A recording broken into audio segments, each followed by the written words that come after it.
Assalamualaikum warahmatullahi wabarakatuh. Perkenalkan, nama saya Keiza Masadah dari kelas 12 IPA 2 nomor absen 21. Di sini saya akan membahas tentang teks cerita sejarah. Teks cerita sejarah adalah naskah cerita atau narasi rekaan yang mengandung unsur-unsur sejarah. Ciri-ciri teks cerita sejarah adalah: yang pertama, disajikan secara kronologis. Yang kedua, menampilkan latar masa lalu. Yang ketiga, isi berupa fakta, bukan fiksi. Yang keempat, sering menggunakan konjungsi temporal. Ada dua jenis cerita sejarah. Yang pertama, teks cerita sejarah fiksi. Yang kedua, teks cerita sejarah berdasarkan fakta sejarah. Untuk struktur teks cerita sejarah sendiri ada 6, yaitu abstrak, orientasi, komplikasi, klimaks, resolusi, dan koda.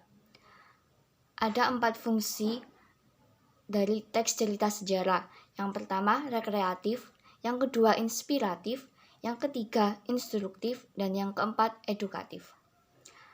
Langkah-langkah menemukan info penting dalam teks cerita sejarah. Yang pertama, membaca teks cerita sejarah dengan saksama. Yang kedua, mengidentifikasi pokok isi dalam teks cerita sejarah. Yang ketiga, mencatat pokok-pokok isi yang ada dalam teks cerita sejarah tersebut. Unsur-unsur teks cerita sejarah ada 2, yaitu unsur intrinsik dan unsur ekstrinsik. Unsur intrinsik terbagi menjadi 6 unsur, yaitu tema, amanat, tokoh atau penokohan, sudut pandang, latar, dan juga alur. Untuk unsur ekstrinsik ada 6 macam juga. Yang pertama, kebesaran pemerintahan.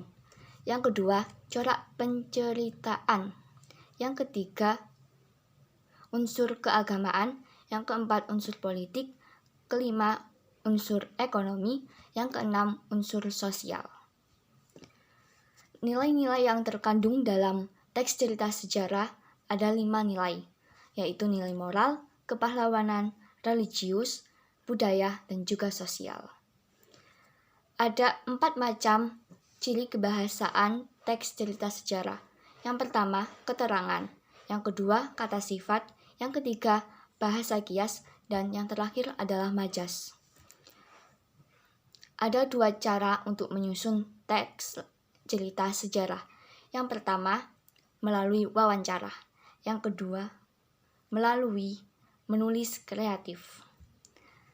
Untuk langkah-langkah menyunting teks cerita sejarah adalah dengan membaca keseluruhan naskah teks cerita sejarah. Yang kedua, mencermati kesalahan penggunaan ejaan, kesalahan penulis, ataupun tanda baca. Dan yang terakhir, memperbaiki kesalahan yang ditemukan dalam teks cerita sejarah yang telah dibaca.